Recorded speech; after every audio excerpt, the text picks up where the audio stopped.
If Jesus were an Iowa voter, who do you think Jesus would vote for? No, Trump for sure. Yeah, definitely Trump. If Jesus was an Iowa voter, who do you think he would choose? Man, I really think he would choose Trump because I think Trump's for Christianity, and he shows that, the abortion. And, another thing is just looking at what's happening around the world, with the transgenders and all this, what they're pushing on kids is terrible. They're talking about changing their genders and injecting them with hormones when they change their gender at a very young age. And, I can't even, I'm 18 years old, I can't legally drink a beer. And these 12-year-olds can change their gender. I think that's pretty messed up. And So in 3 years, you're going to have a beer, right, for the first time? for the first time, yeah. That's what I was after. Iowa, so yeah. All right, good. Well, enjoy it. Personally, I think I would vote for Trump. I think Jesus, I know God. He wants people to do what they believe in. And I always believe that's what Trump wants people for, too. If Jesus were a voter in Iowa, who do you think he'd vote for in this next election? I'm praying that Jesus would vote for Trump because, more recently, I don't think Trump was a really strong believer when he entered the race in 2016 or 15, whenever. I really see his life is changing, and now when he speaks, he points people in the direction of God, and that, hey, he's not the answer, but Jesus is the answer. And President Biden goes to church every Sunday, right? That's not what's important. It's your personal relationship with Jesus. If he's not living a life for Christ and following Christ, really following Christ's principles, then the fact that he's going to church every week means nothing. Good people. Happy New Year. It is yours truly, Nina Turner. My first Rebel HQ video back in the new year. I hope everybody has some very robust plans to make this year an extraordinary one. While we're talking about extraordinary, let's just go ahead and bring Jesus on into this. I know you're shocked and awed that I would talk about Jesus so soon into the new year, but oh yeah, we're going to talk about Jesus. So the TYT team was on the ground in the great state of Iowa. As of the recording of this segment, the Iowa caucuses are less than a week away. That's right, folks, less than a week away. So TYT went on the ground, as we usually do, per usual, to ask Iowa caucus goers, potential caucus goers, a very important question. Who would Jesus vote for? Or in other words, what would Jesus do in the 2024 presidential election cycle? What is it that you like so much about Donald Trump? Well, I'm Catholic, and I like that he's pro-life and against abortion. And my family grew up in communism. I'm actually from Slovakia, so they know how it was, and we don't want that lifestyle. That's why we came here. You know what I'm saying? President Biden is a Catholic. He goes to church every Sunday, and he's been consistently an observant Catholic. How does that wash with you with his Catholicism?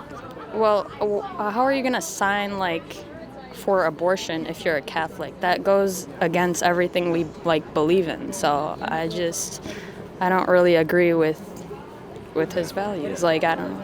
Is there one nice thing you can say about President Biden? Is there something that you do like about him? Is there something he's done? Is there something he said? Do you think he loves the country?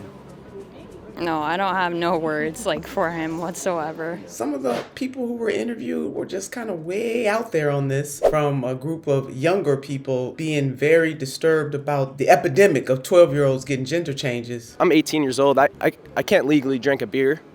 And these 12-year-olds can change their gender. I think that's pretty messed up. Not happening in the United States of America, but I digress. That's what they said. To others being concerned about abortion, and when probed a little deeper about the faith of one Joseph R. Biden, the current president, and how he is a practicing Catholic, one of the Catholic interviewers, or interviewees, I should say, said, oh no, you can't be a Catholic and believe in abortion. Now, I don't know if they really understand where President Biden stands on that. You will know in following his career, he was a bit conflicted about abortion. And as a Catholic, get it. As a religious person, I get that too. My mother was a preacher. I was raised in the church. My siblings and I went to church 8 days a week. But she didn't really understand the whole notion of whether or not these decisions should be left between the woman and her doctor, her family, and her God if she believes in one. But it was like, oh no, definitely pro-life, as they like to call it. Any of you have heard my commentary on the topic of abortion, you do understand that there is a difference between being pro-life and pro-birth. There are a lot of pro-birth people. They tend to be Republicans, but there are some Democrats who are pro-birth. Being pro-life means that you care about the sanctity of life. You care about how people are able to live, or in some cases not live, a high quality of life once they are in the world. And there's certainly a big disconnect about pro-life and pro-birth as it comes to public policies being pushed in this country, especially,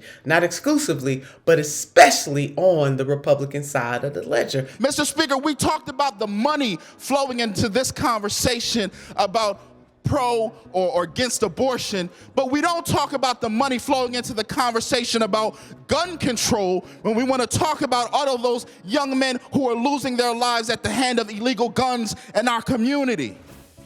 If we're going to be righteous, if we're going to use the Bible, let us be righteous in everything we do, not just in these political moments that sound good on our campaign ads.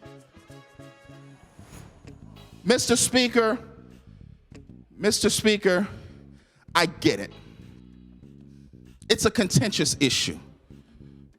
And at the end of the day, you're going to be where you're going to be. But please, the hypocrisy has to stop. We are using the word of God in this chamber in the same way it was used to enslave Africans. Let us stop the madness.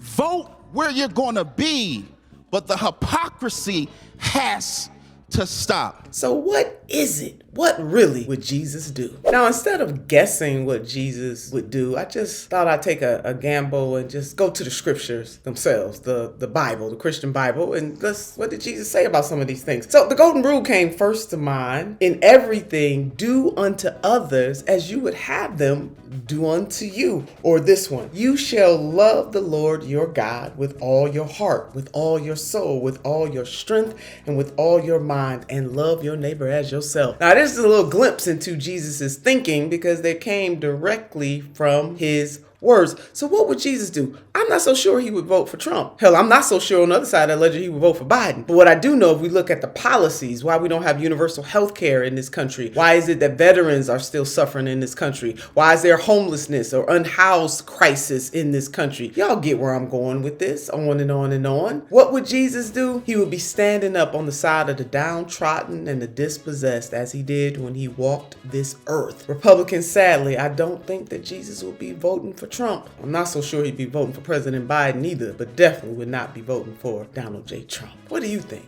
What would Jesus do?